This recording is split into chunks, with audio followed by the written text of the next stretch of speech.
L-isfijiet jiġbuna l-attenzjoni li jisma' dina għalkemm qiegħda fil-Knisja però fl-aħħar mill-aħħar mhijiex fil-Knisja biss hija fin-natura wkoll, ħanidula antropoloġika, in-natura tal-bniedem illi meta qiegħed parti minn għaqda, parti minn komunità, parti minn grupp, huwa dak li jemmen u kun dak li qed jemmen il-grupp.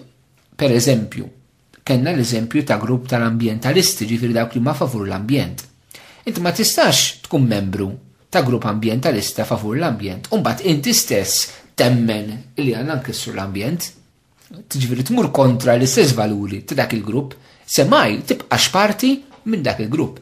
Il-kuxjenza tiegħek il-mod kif tħares lejn l-ambjent ikun bħal bqija ta' dak il-grupp li jħares dawk l-istess valuri. Dik hija l-kuxjenza kollettiva. Istek dik insibuha fuq affarijiet purament tal livell uman. Kemm aktar fuq dik li hija purament fuq livell spiritwali li rwol tagħna bħala Knisja, bħala komunità ta' nsara. F'dan il-kuntest esistijaj però l-isfijiet tagħna jiġbdulna l-attenzjoni illi aħna qegħdin ngħixu f'sitwazzjoni fejn il-fidi nisranija tagħna ħafna drabi kellha l-appoġġ ħansejjaħlu il-puġġaman ta' dik li hija l-kultura. Fejn dak li aħna nemmnu bħala nsara kattoliċi kien rifless fil-kultura. Nistgħu ngħidu li kellna kultura b'xi mod kattolika. Kultura x'nifhmu biha? Kultura nifhmu biha il-mod kif il-bniedem iħares lejn sitwazzjonijiet. Il-mod kif il-bniedem jevalwa sitwazzjonijiet. Il-mod kif il-bniedem jiddeċiedi dwar sitwazzjonijiet fil-ħajja tiegħu, mhux biss personali, imma wkoll bħala nazzjoni qed nitkellem. Il-mod kif il-bniedem iġib ruħu, il-mod kif il-bniedem jargumenta il-mentalità, ir-raġunamenti. Il-kultura ħanidu hekk hija umbrella term, jgħidu l-Ingliżi, ġifieri huwa bħal umbrella li tiġbor ħafna affarijiet fiha. Imma dan il-mod ta' ħarsa lejn kif nħarsu lejn id-dinja madwarna, kif nevalwawa, kif niddeċidu dwarha u kif ngħixu fiha. Il-kultura tinkludi dan kollu. Għal ħafna snin u snin twal, f'pajjiżna dil-kultura l-mentalità ta' kif wieħed jaħseb jiraġuna kienet ispirata minn valuri nsara, minn valuri kattoliċi. Illum il-ġurnati sistijaj din ir-realtà tbidlet. U rridu niftħu għajnejna bħala nsara li tbidlet. Minnhom l-isfijiet tagħna fil-pastora jgħidulna qegħdin ngħixu żmien importanti fil-Knisja, fis-soċjetà tagħna f'Malta u Għawdex. Il-kultura tagħna qed titbiddel u titbiddel brata maġla. Mhux qed ngħid li qed titbiddel għall-aħjar jew qed titbiddel għall-ar, imma l-fattu li qed titbiddel. Il-fatt huwa u dan fatt li rridu naċċettaw li qed jiġri hekk. Mhux naċċettaw ġifieri m'hemm xejn nagħmlu, kwistjoni oħra dik. Li naċċettaw il-ġifieri illi nkunu konxi tar-realtà li aħna qegħdin ngħixu fiha. Għax jekk aħna naħsbu li għadna ngħixu 50 sena ilu, allura il-mod kif ħankunu nsara llum mhux ħajkun kredibbli u mhux ħajkun relevanti. Jekk aħna naħsbu li aħna ngħixu fi stil ta' Knisja li kienet tajba l-50 sena ilu, 60 sena ilu, imma mhijiex għallum, allura bħala Knisja ħankunu mhux relevanti. Li għamilna relevanti mhux li nbidlu t-talib tal-Vanġelu, dak huwa estrem li ħud iridu jieħdu. Li għamilna relevanti huwa li nifhmu l-kultura tagħna llum, għax finna l-Vanġelu sew, insibu l-mod kif niddialogaw u nwasslu l-valuri ta' Kristu, l-persuna tiegħu l-ewwel qabel kollox, b'mod li l-kultura tal-lum b'lingwaġġ li tista' tifhem. Biex ngħidlek ir-rigal, il-Vanġelu, Kristu jrid tibqa' l-istess huwa wrapping paper li forsi hemm bżonn jitbiddel. Imma mhux inbidlu r-rigal, nbidlu wrapping paper.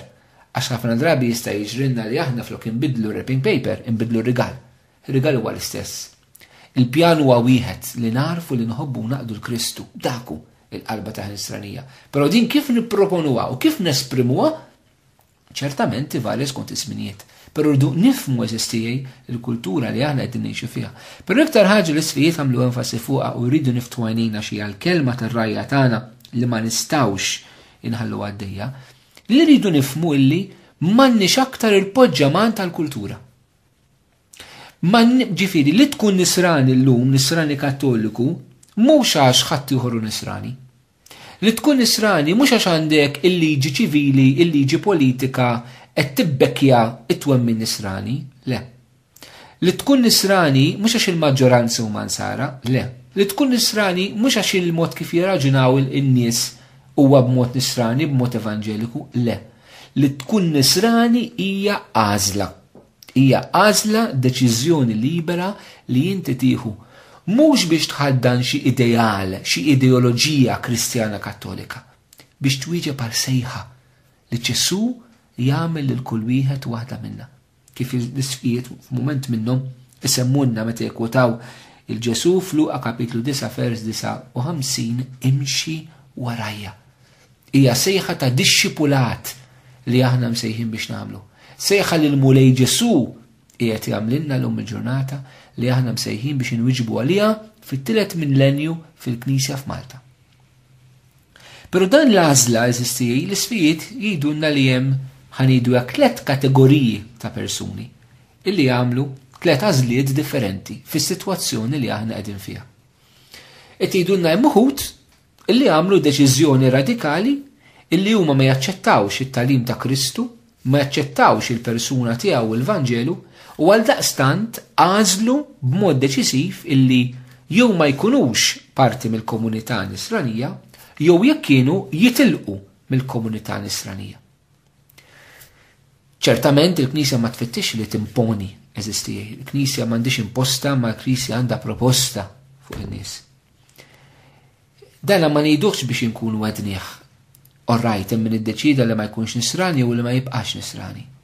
Naċċettawha bħala realtà ta' fatt, però nittama li bħala nsara naċċettawha b'weġġa fil-qalb tagħna. Dawn huma ħutna ħallewna.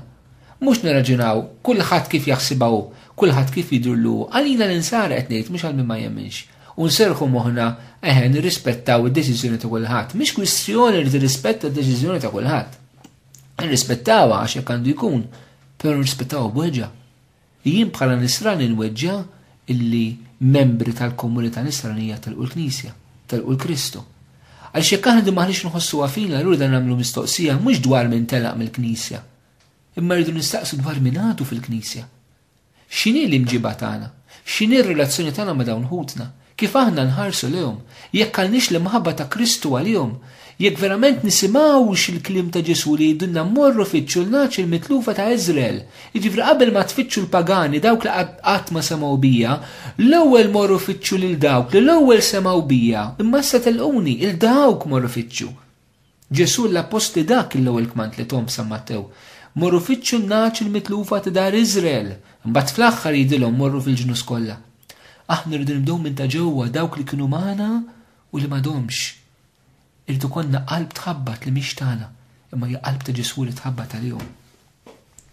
It-tieni għażla eżistijaj li jgħidulna l-isfijiet tagħna hija hemm nies illi waqt li jażlu jibqgħu fil-Knisja u dix-xilpi ta' Kristu però jażlu minn dak li jridu jgħixu bħala nsara jew le. Iridu jkunu nsara imma jaqblu mad-divorzju. Iridu jkunu nsara imma jaqblu mal-kontraċezzjoni. Iridu jkunu nsara imma jaqblu mal-eutanasja. Iridu jkunu nsara imma jaqblu mal-abort.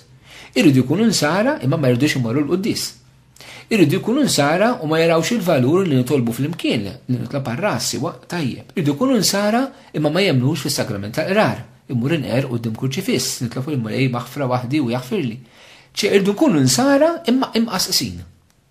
Nażlu dak il rridu kif nagħmlu llum bil-computer cut copy u paste, hekk nagħmlu mill-Vanġelu u mit-tagħlim tal-Knisja.